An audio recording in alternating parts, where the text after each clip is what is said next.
Party ने जिन कार्यकर्ताओं को उम्मीदवार घोषित किया है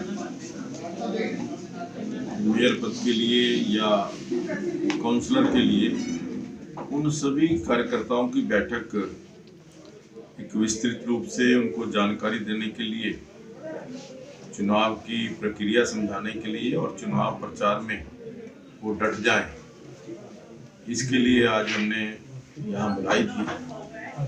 और किस प्रकार से उन्होंने अपने, चाहे वो नॉमिनेशन पेपर फाइल करने हैं, नॉमिनेशन पेपर के अंदर क्या क्या आवश्यकताएं हैं, वो सारी जानकारी उनको दी है। और हमने ये कहा कि सारे के सारे जो नॉमिनेशन पेपर हैं वो 2 दिन के अंदर कंप्लीट हो जाने चाहिए, क्योंकि 16 तारीख लास्ट डेट है। तो उस दृष्टि से सभी कार्यकर्ता, सभी जो कैंडिडेट हैं पूरी तरह से सजग हैं। बहुत सारे कैंडिडेट्स ने तो अपनी सारी फॉर्मेलिटीज़ पूरी भी कर ली है, जो इस बात का प्रतीक है कि उनकी तैयारी पूरी है। इस चुनाव के अंदर हमारा मेन एम्फेसिस जो रहेगा वो टू डोर कैंपेन का और इनडोर मीटिंग्स का। बड़ी बैठकें हम करने वाले नहीं हैं, बहुत कम करेंगे, लेकिन डोर टू डोर दिन और रात एक करके हमें पूरी उम्मीद है कि जिस प्रकार से हमारे जो कैंडिडेट्स हैं उनमें उत्साह है, भारतीय जनता पार्टी और जेजेपी मिलकर के मेयर का पद भारी बहुमत से जीतेंगे और जो 20 की 20 काउंसलर की सीटें हैं वो भी भारतीय जनता पार्टी और जेजेपी जीतेंगे। सर, जीत का मंत्र क्या रहेगा बीजेपी का? जीत का मंत्र होगा वर्क हार्ड, ट्रस्ट गॉड, और विकास किया है विकास करेंगे, काम किया है काम करेंगे। यहाँ के लिए संकल्प पत्र कब तक आ जाएगा? देखिए, अभी कमेटियां बनाई हैं, संकल्प पत्र कमेटी हमने बना दी है। अगले 2-3 दिन के अंदर, 4 दिन के अंदर उसको तैयार कर देंगे। क्या मुख्य मुद्दे आपको लगते हैं भाजपा के रहेंगे शहर में? मुद्दा तो एक ही है, विकास विकास विकास। क्योंकि हमारा जो मूल मंत्र है या जो हमने किया है, मैंने कल कैलकुलेट किया था, लगभग 4000 करोड़ रुपए के विकास के काम पिछले 6 साल के अंदर हुए हैं। उसके लिए हमने सारी लिस्ट तैयार की है, जो जो विकास के कार्य किए हैं, एक एक डिपार्टमेंट से हमने सूचियाँ ली हैं। तो उसके मुताबिक लगभग 4000 करोड़ रुपए के विकास के काम किए हैं। और दूसरा ये कि हमने 6 साल में इतना किया है। कांग्रेस से पहले कांग्रेस 10 साल सत्ता में रही। 10 साल के अंदर हम चाहेंगे जरूर वो ये बताएं कि उन्होंने कौन कौन से विकास के कार्य किए हैं, कितने पैसे उन्होंने पंचकुला के विकास के लिए खर्च किए। और इसीलिए मैं समझता हूँ कि जो हमारा मुद्दा है, जो हमारा अगला निशाना है, वो विकास है। जो कुछ काम अधूरे रहे हैं उनको पूरा करना।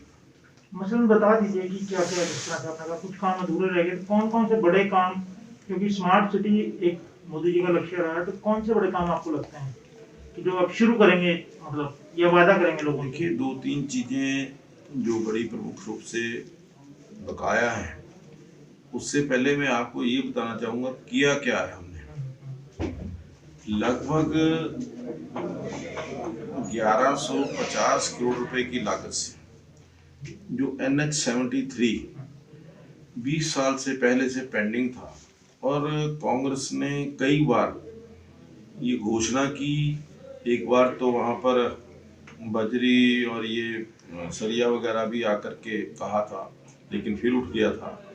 वो ये काम पूरा नहीं करवा पाए थे। हमारी सरकार आई, हमने, चाहे वो फॉरेस्ट से कोई ऑब्जेक्शन था, एनवायरनमेंट क्लियरेंस थी, वो सारे ऑब्जेक्शन दूर करके हमने ये काम पूरा कराया।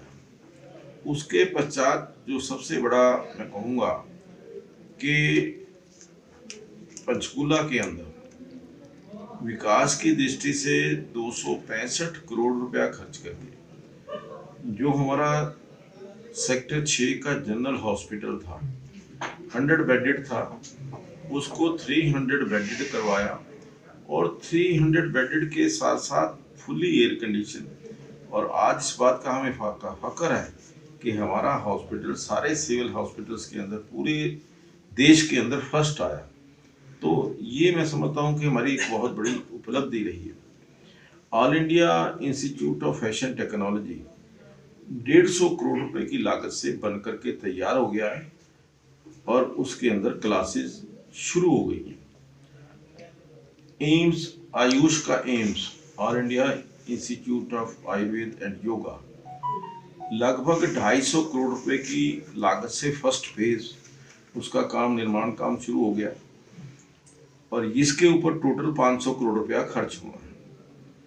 इसके अलावा यहाँ पर विकास की दृष्टि से देखिए, मूलभूत 5 सुविधाएं होती हैं: बिजली, पानी, सड़क, शिक्षा और स्वास्थ्य। इन पांचों के ऊपर हमने पूरा काम किया है। बिजली आज 24 घंटे, आज पंचकुला के केवल शहर में नहीं, मोरनी के जो सबसे इंटीरियर के अंदर गांव है, वहां भी 24 घंटे बिजली हमने दी है। पानी की दृष्टि से जो काम पिछले 15 साल से, जब से पंचकुला बना है तब से पेंडिंग था, वो था कजौली वाटर वर्क्स पंजाब से पानी की लाइन यहाँ लेकर के आना। 62 करोड़ रुपए की लागत से वो कजौली वाटर वर्क्स का पानी हम यहाँ लेकर के आए। आज पंचकुला के अंदर पानी की कोई कमी नहीं है। 38 नए ट्यूबवेल हमने पिछले 6 साल के अंदर यहाँ लगाए हैं। तो उस दृष्टि से पानी की कोई कमी नहीं है। सड़कों की दृष्टि से लगभग 350 करोड़ रुपया, चाहे वो HSVP के द्वारा, चाहे नगर निगम के द्वारा, सड़कों के निर्माण के ऊपर हमने लगाया। और स्वास्थ्य की दृष्टि से, जैसा मैंने पहले बताया कि ये जो हॉस्पिटल बना है, इसके अलावा CHC जो हमने अपग्रेड की है सेक्टर 16 की, जहाँ कोई व्यवस्था नहीं थी, वहाँ पर गायनी का और बहुत सारी सुविधाएं उसके अंदर हमने दी। और शिक्षा की दृष्टि से आज मुझे इस बात को बताते हुए फख्र है कि हमारे इस पंचकुला विधानसभा के अंदर 55 स्कूल ऐसे हैं जो संस्कृत मॉडल स्कूल बन चुके हैं। वहाँ पर प्राइमरी से लेकर के एजुकेशन जो है वो इंग्लिश मीडियम हुई है। 5 सीनियर सेकेंडरी स्कूल, उनको मॉडल संस्कृति स्कूल जो बनाया गया है।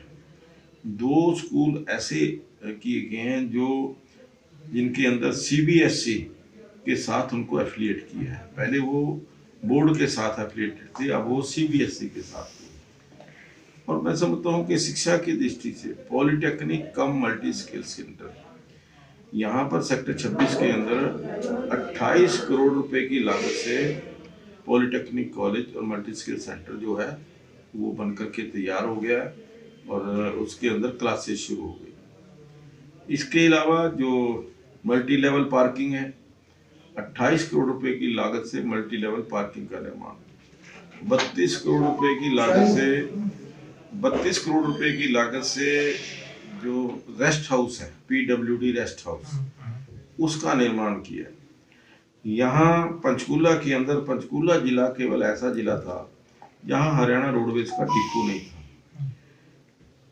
जो ही मुझे इसकी जानकारी मिली तो मैंने मुख्यमंत्री जी से और ट्रांसपोर्ट मंत्री थे, उनसे बात की, और यहाँ हम हरियाणा रोडवेज का डिपो जो है पंचकुला का वो लेकर के आए, और 60 करोड़ रुपए की लागत से यहाँ पर वर्कशॉप का जो निर्माण है, हरियाणा रोडवेज की वर्कशॉप, उसका निर्माण कार्य यहाँ पर चल रहा है।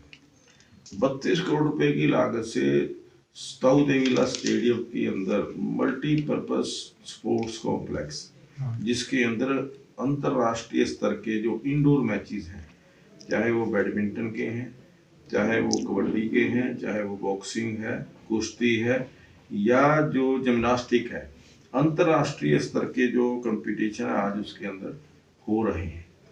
इसके अलावा 50 करोड़ रुपए अभी जो आदरणीय प्रधानमंत्री जी की या केंद्र सरकार की स्कीम है प्रसाद की, जो अपने तीर्थ स्थल है, 25 करोड़ रुपया गुरुद्वारा नाडा साहब के लिए और 25 करोड़ रुपया माता मनसा देवी श्राइन बोर्ड के लिए, इनकी ब्यूटिफिकेशन के लिए, वहाँ पर मल्टी लेवल पार्किंग के लिए, ये हम लेकर के आए।